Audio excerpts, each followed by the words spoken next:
Okay, it's your boy Oban, aka the Brand Plug, and I'm back again. This time I'm bringing you something a little bit different type of vibe to it. This is one of the first episodes of Hustle, bringing you the investments, businesses, and side hustles of some of your favorite ballers. This one's special because I got man like Big Kev Stewart in the building. He shared a pitch with people like Messi, Firmino, and best of all, I think Uncle Kolo Toure was also part of that squad. Come on, big unks. You have to respect it. But before I go into that, I've also got a co-host on this one. Yeah, it's my friend Seisha Moyes. I've known her for 10 years. 95% of that time, she's been my friend. So you do the maths. You know, Seish, introduce yourself to the people, please.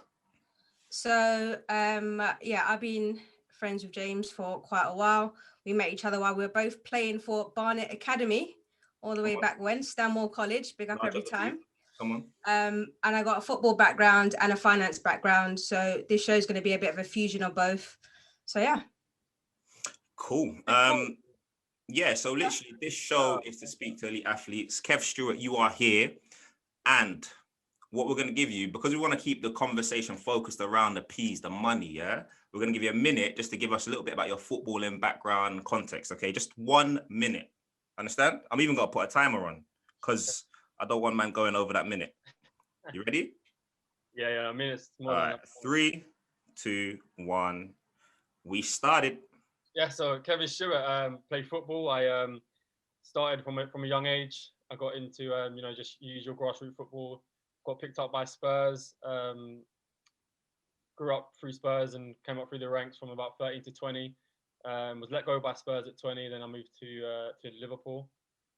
Won in a few loans at Liverpool before making my debut there and playing a fair amount of games for them. And then I was bought by Hull City in 2017, where I was there for 3 years, which contract just finished in the summer, which leads me up to now. Ooh, I like it. What's that? 17 seconds to spare. You're a top man, you know. You're actually a top man. I like that. Kev, honestly, it's a genuine pleasure to have you on. Just to give a bit of context, I actually met Kev on Clubhouse, believe it or not. There was a room going on. Great app. Great app. And I slid in Kev's DMs and I just said, listen, this is what I'm planning to do with Hustle. Do you mind coming on? And then Kev was obviously gracious enough to say, yeah, he'd be happy to do it. So I really do appreciate your time. And I guess what I want to do is just set up the conversation. So one of the stats that's probably the most alarming for myself and Seish, and probably anyone that's seen it, is that a lot of footballers go bankrupt after they finish playing. So it's a source that I found, from Bleacher Report and a charity called X-Pro, which says over 40% of Premier League players go bankrupt after they retire. And then also 33% of them divorce 1 year after they finish playing. So boy, Sage was like, when the fun stops, it stops. And I was like, yeah, I hear that. I do hear it for real. So I guess the question we want to pose and the whole reason for this conversation is, how are you as an individual going about planning, putting things in place, doing businesses, investments, hustle to make sure you're not part of that statistic? Wow, what was that? 40%? 40%, yeah. 40%, even above, yeah. And the divorce 1 year after? 33%, yeah, divorce 1 year after. Wow. I've not heard of that one. I heard of the 40% one. I haven't heard of that one. 30%, that 33% one is the scariest, I think, because you're thinking you love her, innit? That's bae. And then all of a sudden she's not bae. Yeah, scary. Yeah. Scary hours, man. I guess it kind of makes sense in a way when you think so for your question, I think for me it's just been about realizing that education and that awareness isn't really going to come from anywhere else. No one's going to come and provide it for me. So I guess I'm maybe a little bit different from others. I've always thought about life after football, just in terms of I can never just retire and chill. I always want to push boundaries and see what else I can do and new challenges. And I've always knew the importance of money. So I've always thought to myself, look, I'm not just happy with living off the money I've made in football. I'd always be trying to make it elsewhere as well. So I guess that's why I've probably gone out there and looked for other ways to do it. But look, there's no saying that after football or even before that I could go broke. Like I'm gonna go broke trying to do things and trying to play big. Do you know what I mean? And if I do, it would only be temporary because I've got the knowledge to then go again. Facts. So I think the worst thing to do is obviously going broke with no knowledge of how to make money. So kind of get to the point where, look, I'm learning and I'm learning a lot. So and that knowledge is never going to go. So look, that's still a possibility. It doesn't mean that because you're doing other things you can't go broke. It's just at least that knowledge is there. And yeah, I'd rather go broke going big, trying to go big and trying to do big things. So cool. And what do you think is the basis of that? I mean, you mentioned that you've always thought about it and it's been on your mind. Is that like family, or is that, I think you went to, is it Enfield Grammar School you went to? Looks like a comprehensive school. So is there something in the curriculum there that potentially extended your knowledge? Like what's the basis of your drive and your thoughts about money? I think it's to help other people. Like I've never liked the feeling of just being able to look after myself. I feel I feel like being poor and not having money and not trying to make more money is a bit selfish, in my opinion. Just because I was just thinking that today, no word of a lie. I think it's selfish, man. It's funny because I think a lot of people deem rich people as selfish and greedy, which some of them are. Don't get me wrong, but I do think just trying to get by and not trying to, go a bit bigger and trying to get out of a situation like that is a bit selfish because you're in no position to look after anybody else. So I think the more you have, the more you have to give, and you can only give what you have. So I think I've always just liked being able to be in a position to help somebody else, whether that is family. Originally, obviously, it is family. Then it extends out to just anybody. And if I ever come across someone that needs help and I can't help them, it hurts. So I think I've always planned on just having more than I need or more than enough. Yeah, and I think that's an interesting concept because you said you like to help, but have you ever been in a situation where you have lots of people who are asking you for help, family, friends, distant friends, third cousins, and you're thinking, rah, like, where's all this love coming from? Or is it always voluntary?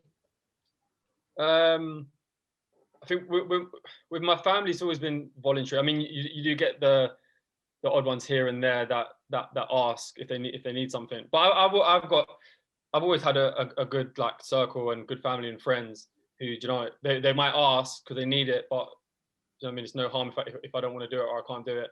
So it's never been a lot of other footballers might have been in positions where people just come out of nowhere and start asking them for money, and it's awkward. That's never happened to me. Like my people aren't like that. It's always been quite voluntary, but it's not. And there was a point in time where I would do it all the time. I'd never say no. Then I kind of got to the point where that doesn't really work.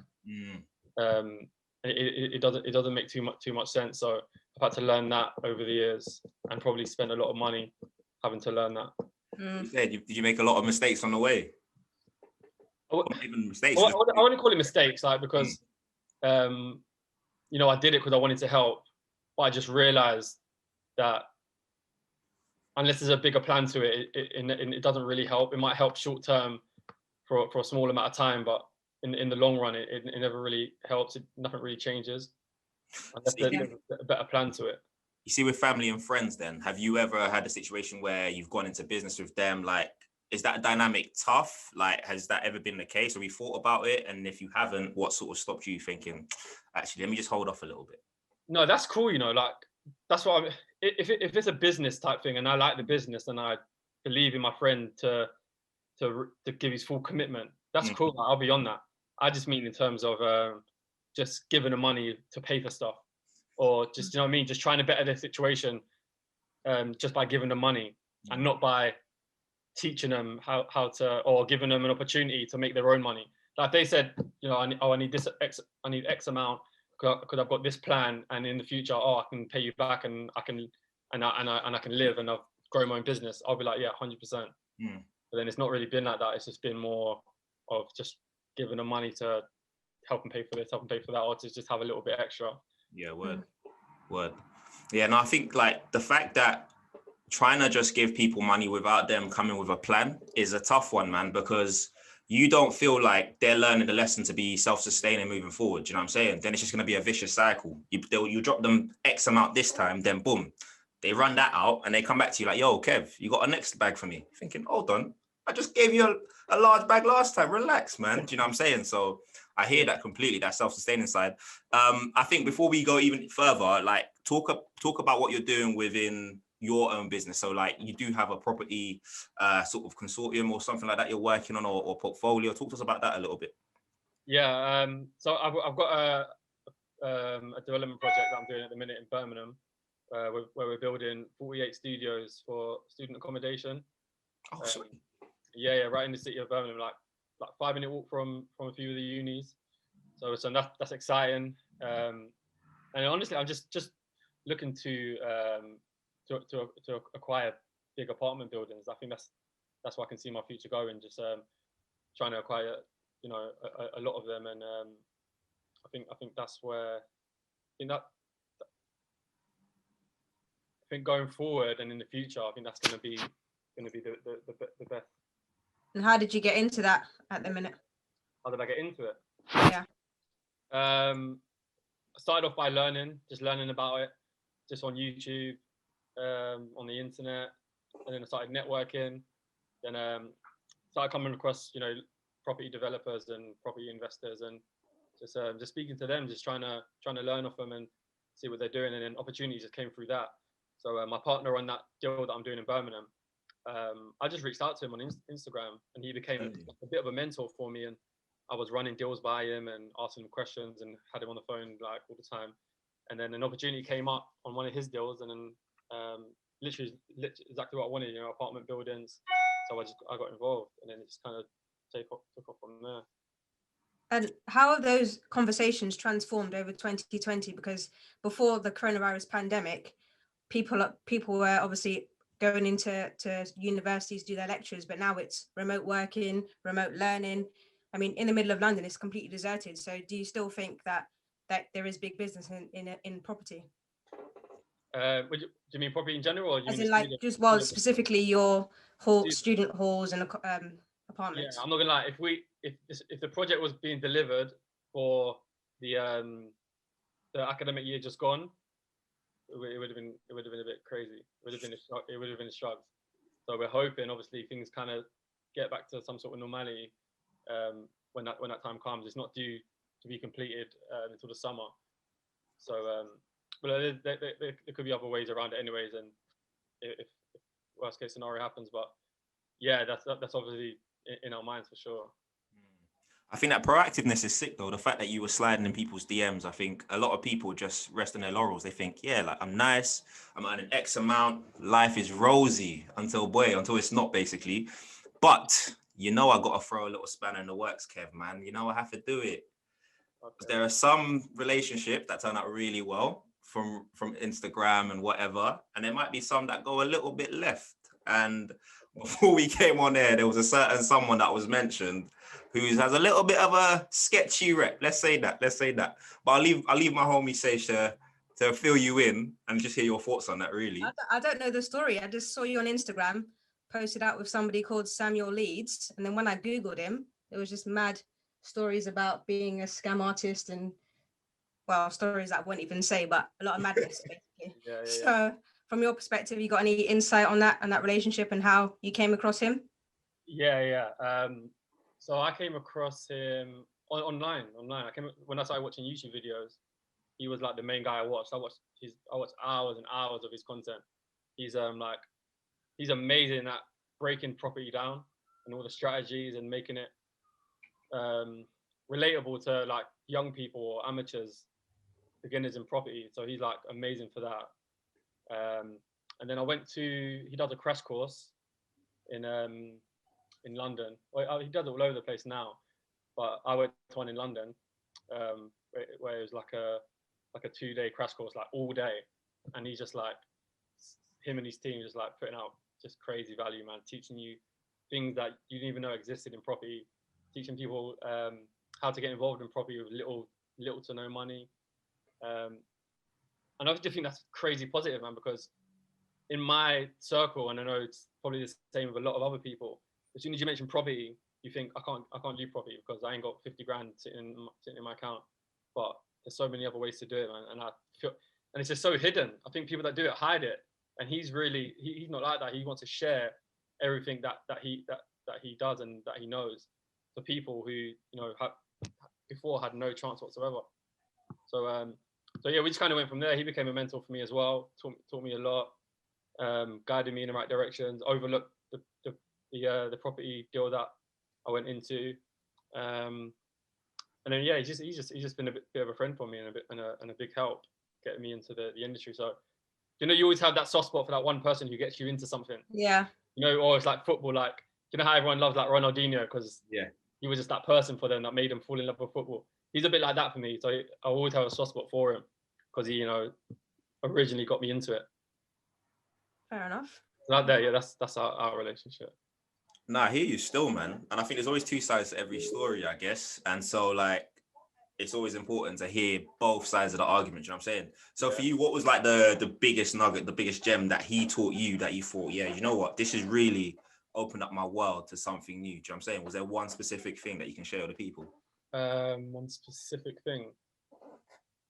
I think there's a lot, but I think if I was going to say one specific thing, it would be to tell the world what you do.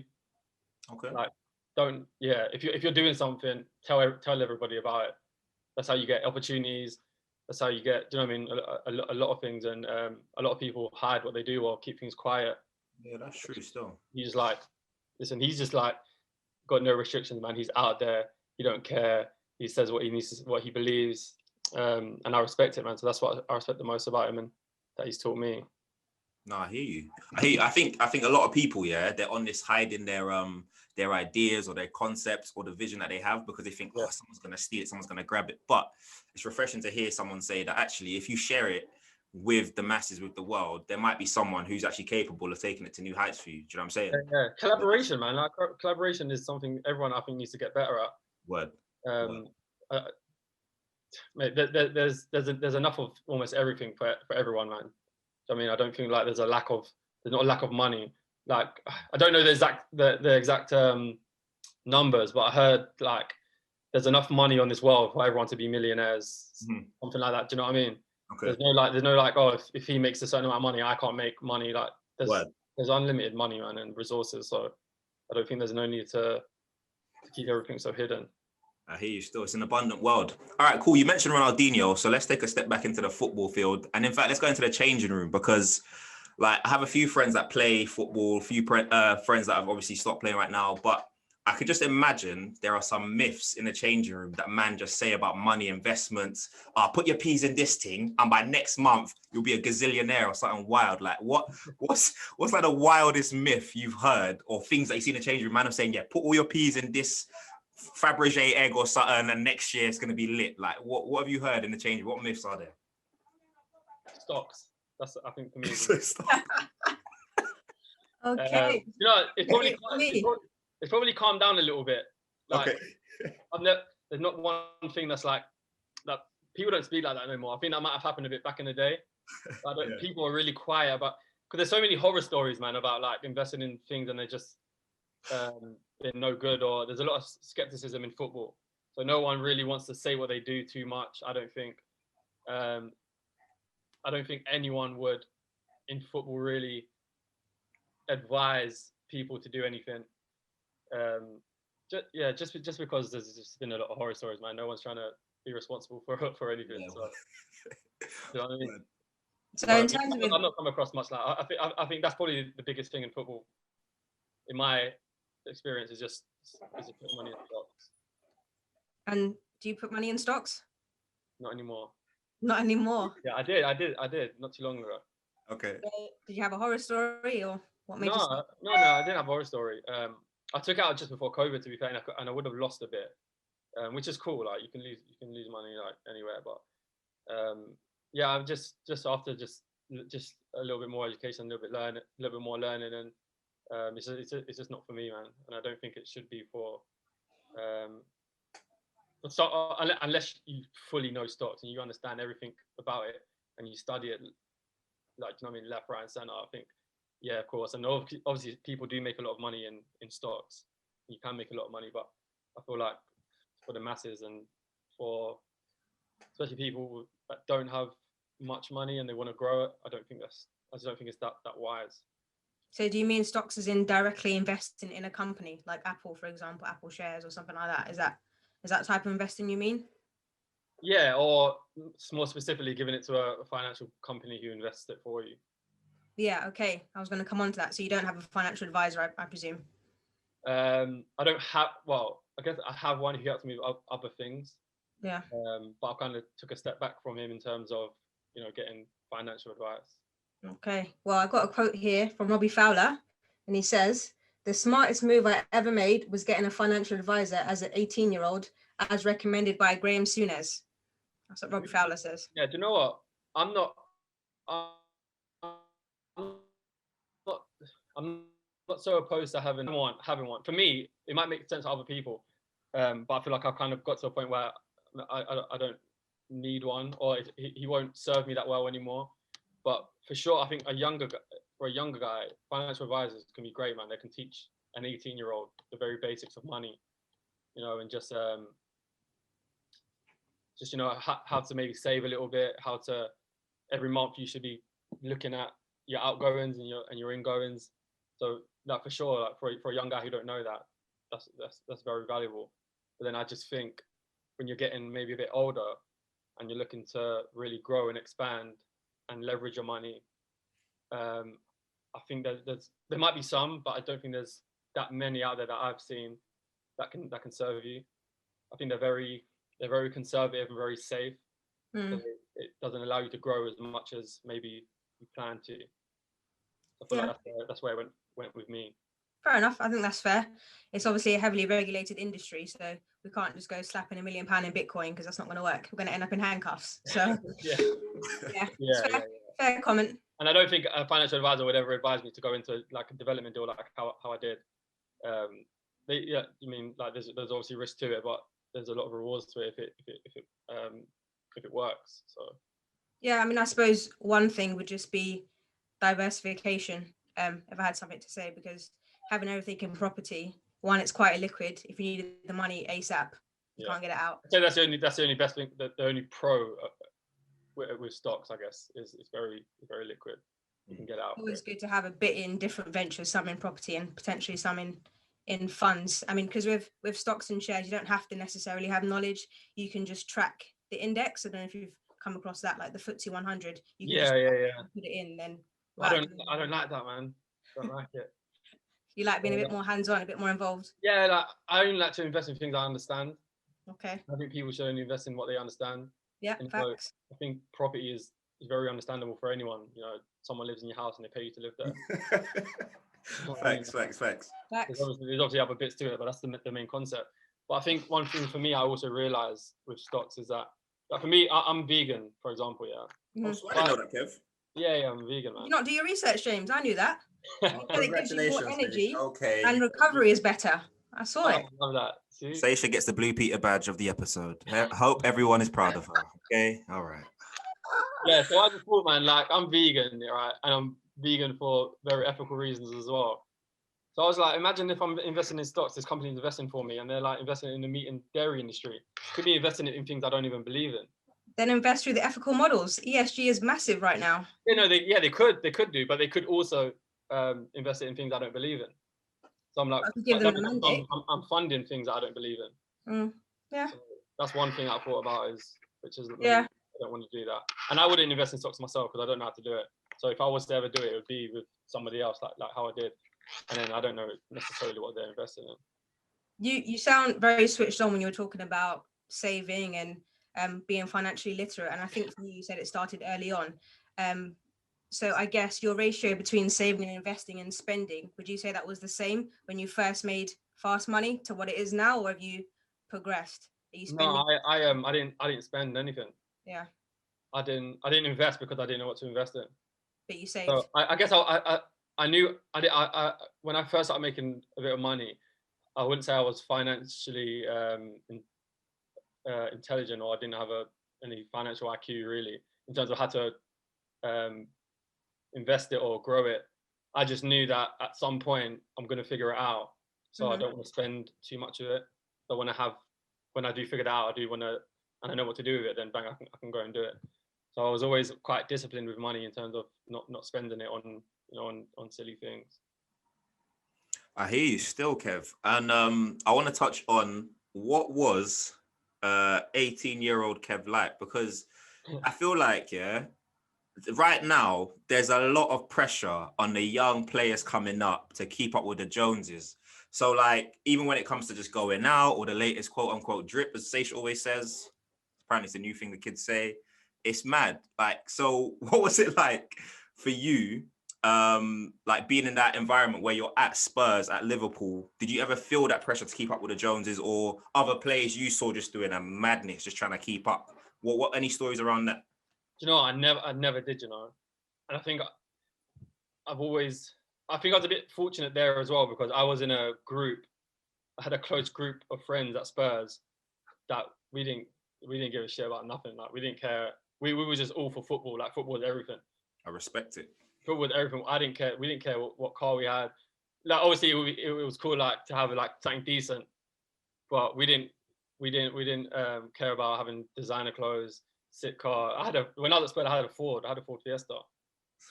And a lot of other players had other things. I couldn't care less, man. Honestly. And I think a lot of people who I was with were the same.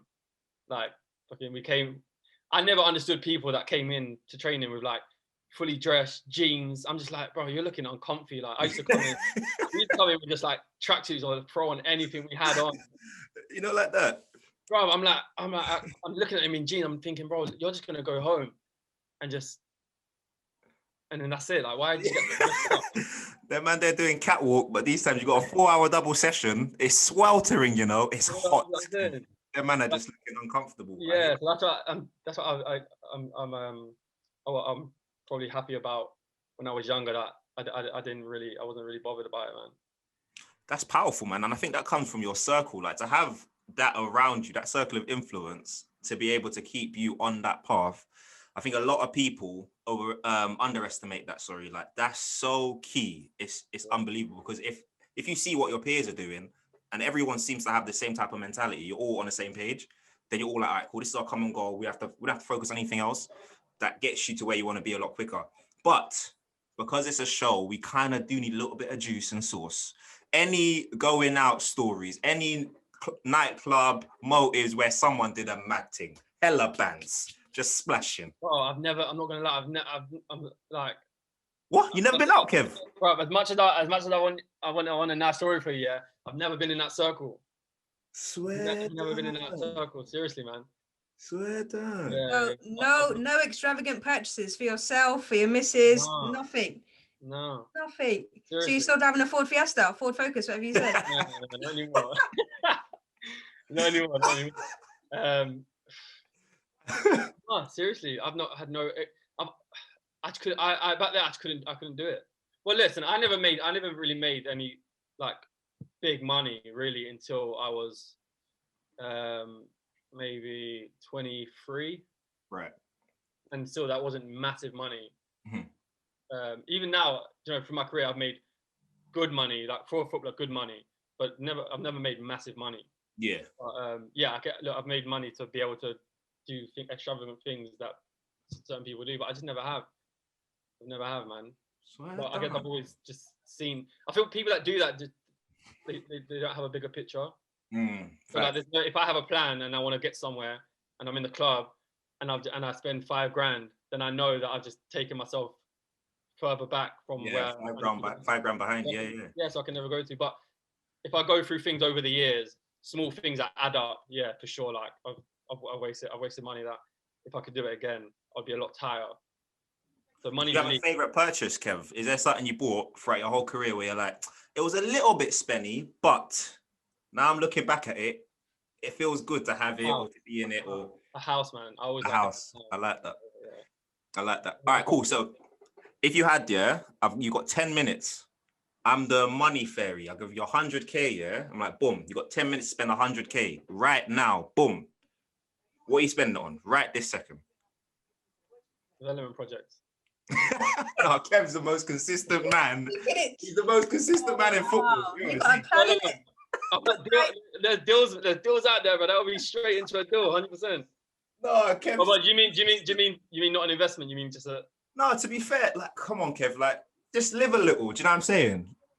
bro. Like, but that when No, but you're right. It is living. No, you're right. listen, You're right. when I put that 100 into a deal and I'm getting money back from it, I'm living like, but I'm No, living you're for right. passive You're money. right. You're right. Okay, cool. Then a separate 100K, just be extravagant. Just go and splash. What have you seen? What, like, you get me? There must be something. Right now, right this second, yeah. Right now, like, I'd probably go. I probably wouldn't spend all of it on this, but I'd go probably on a crazy holiday. Yeah, where'd you go? Maybe Maldives. Okay.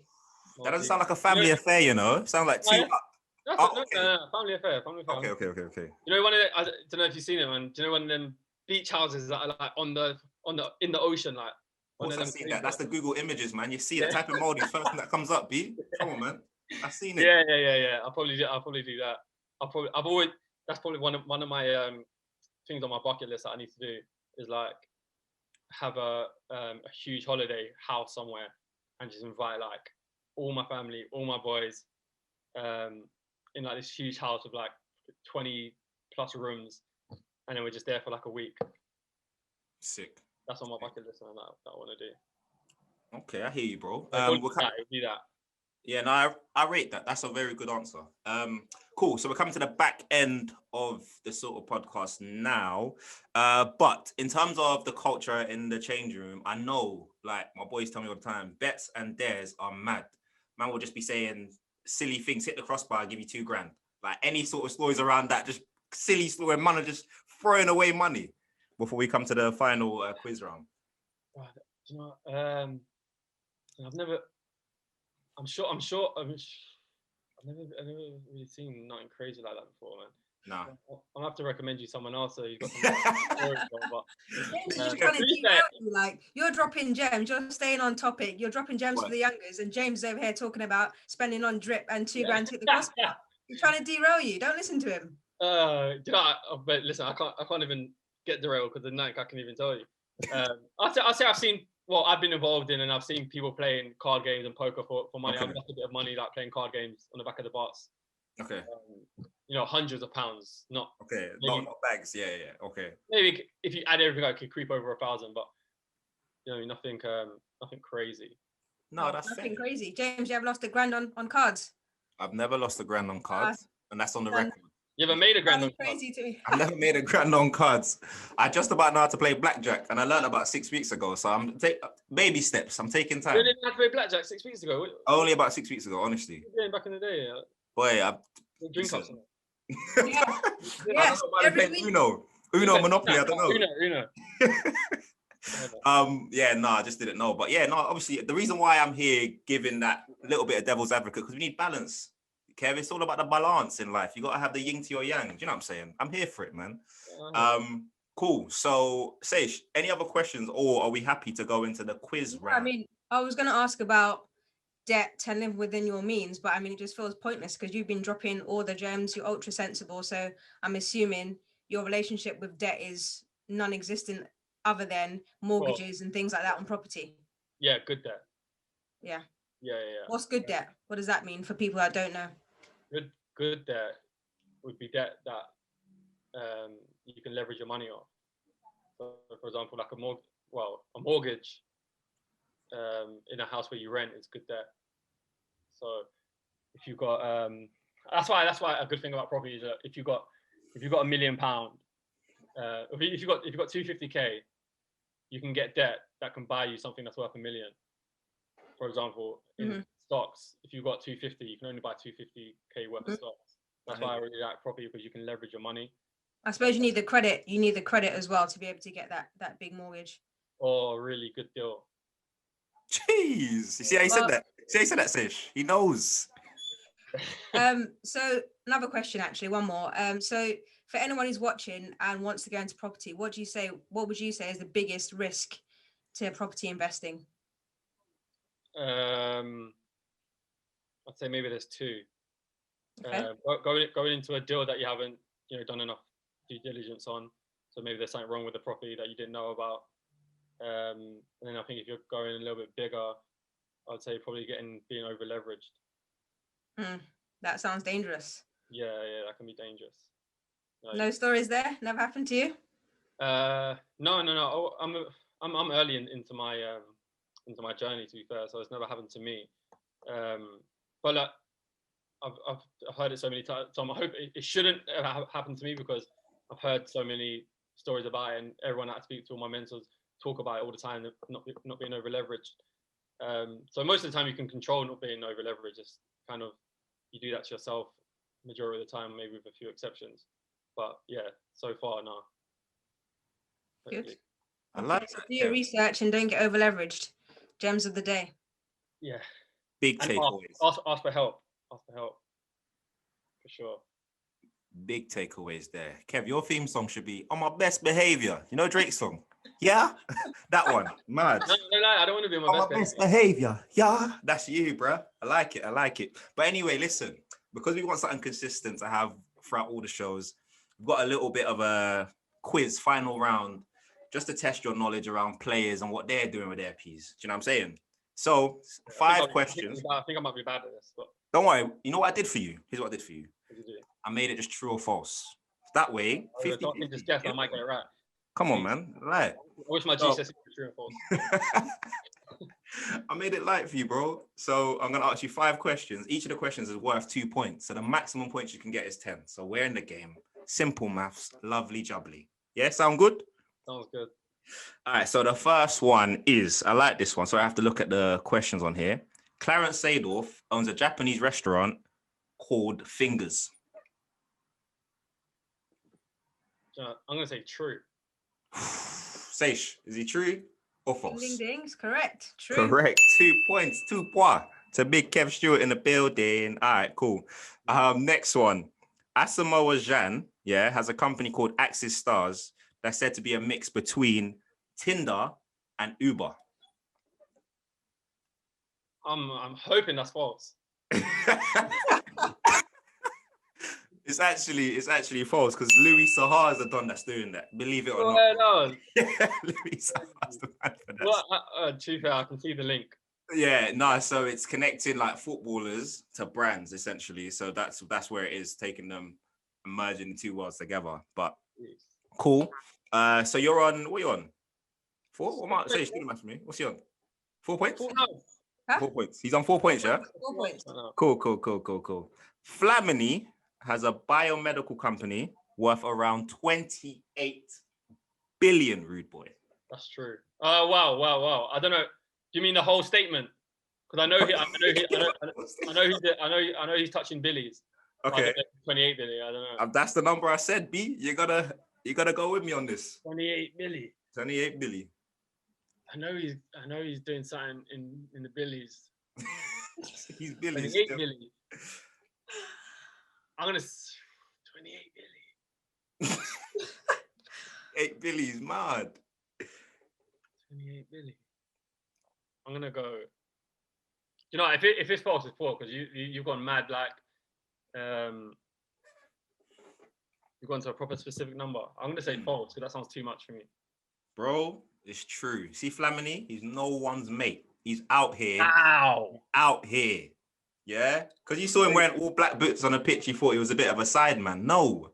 He's out here, Kev. I did hear about him, but I just thought that number just sounded too crazy. Cool. So what was that, question 4? No, that's 3.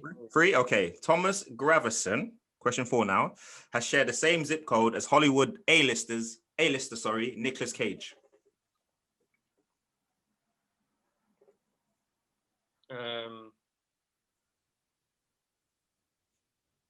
True.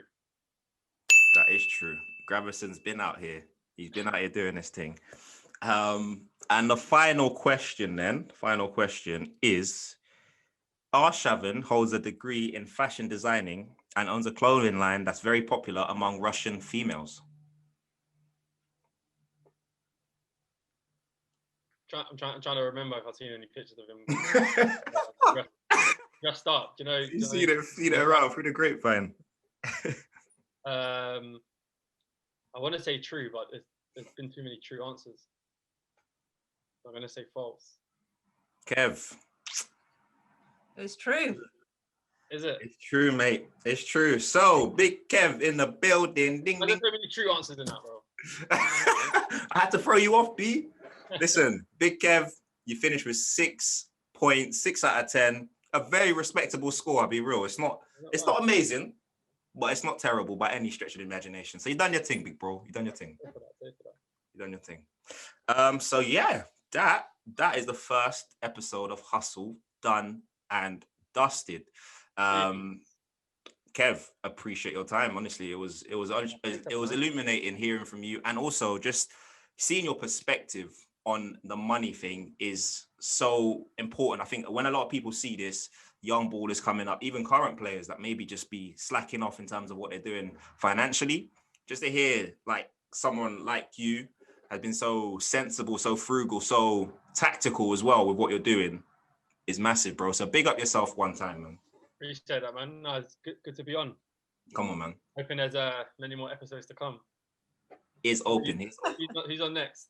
Boy, if I told you that, I'd have to kill you, Kev. You got to take time with them questions there, man. Yeah.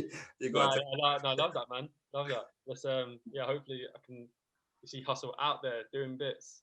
Appreciate it, man. Appreciate it. Sage, any final words, parting messages, gems, insights? I don't have the gems. Big Kev's come with all the gems. So yeah, just thanks for your time. Really refreshing insight. And I think it's going to be really helpful, as James said, to the listeners. So keep doing what you're doing. Looking forward to seeing your apartments and you getting on to 28 Billy. And I hit you back then. Sage, hit you back when you get 28 Billy still. If you're not ever in Birmingham, man, come to the site, have a little look. Absolutely. You might not appreciate it now because it's really just walls and that, but hopefully when we start getting furniture in and that, it's more exciting. No, that's big, man. Honestly, bro, we'll take you up on that offer, honestly, because come on. You're doing your thing, man. But yes, listen, people, that's another episode of Hustle done and dusted. It's been a fantastic conversation with Kevin Stewart. Big him up one time. Make sure you do all that good stuff. You're liking, you're commenting, you're telling your friend who knows a friend who knows a friend who can tell their grandma about it. Share this and look out for the next one. Different day, out here trying to get it each and every way. Mama need a house, baby need some shoes. Times